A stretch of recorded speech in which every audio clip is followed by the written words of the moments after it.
Ashama harka fuunee jirra jirtu kabajamuuf jaalatamoo hordoftoota YouTube Abbush Mobile Apptu nageenyi koo kan kabajaa fi kan jaalalaa bakka jirtanitti isin dhaqqabu jecha viidiyoo irraa keessatti daawwattoota kan koo haala Snapchat itti banatan Snapchat bilbila keessanirra waan jirre Play Store jala seentanii buufachuu ni dandeessanii.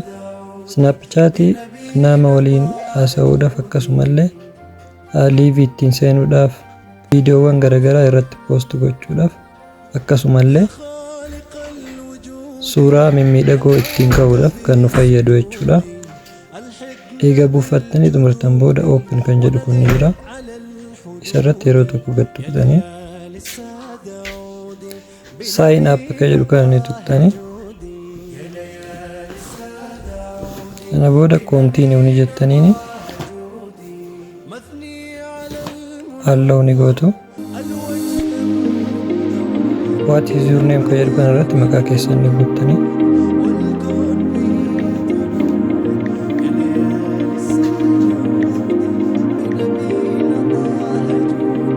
san booda continue ni gootu.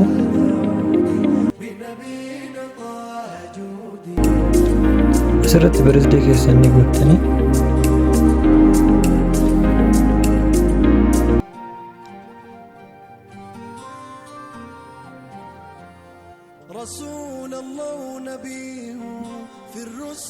kan itti aanu kana irratti ji'a keessa dhalattan jechuudha.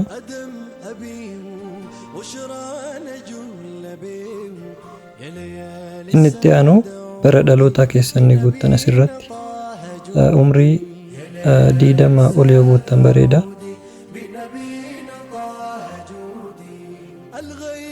Nama 1996 jedhuuni san booda continue kan jedhu kun ni jira. Ammas continue ni gootu. Asirratti passwordii galfattu.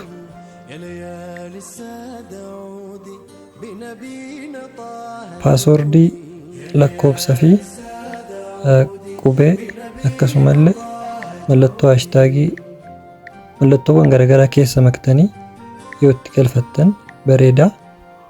Akka iddoo kanatti raayitiin of godhu jechuudha.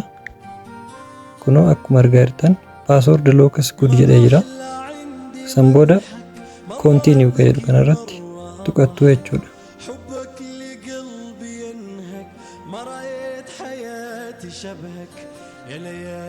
Asirratti emailii keessan galfattan. Emailii bilbila irraa qabdan itti galfattan.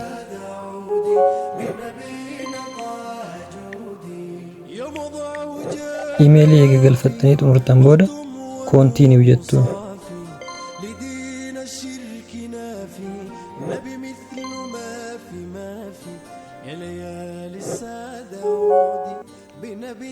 Ammas continue ni gootu.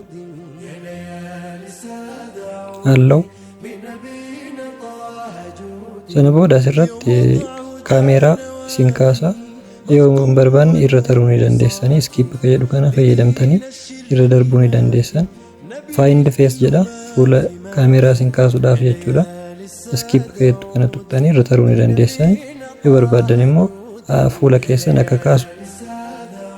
Amma bannee xumurree jirra jechuudha. Suurawwan mimmiidhagoo suurawwan garaagaraa irratti ka'uu ni dandeessanii. Nama waliin chat gochuu ni dandeessanii. Live ittiin seenuu ni dandeessanii. Akkasumallee viidiyoowwan garaagaraa irratti daawwachuu ni dandeessan. Akkuma asirratti argaa jirtan viidiyoowwan garaagaraa asirratti daawwachuu ni dandeessanii. Irratti post gochuu ni dandeessanii. Haala kanaan Snapchat bantanii itti fayyadamuu ni dandeessan isiniin jedha. Barnoonni irraaf isiniif qabadhee dhufe kana fakkaata. Hanga barnoota itti aanu walitti deebinutti nagaan tura. Turtii gaarii isiniif haa ta'u.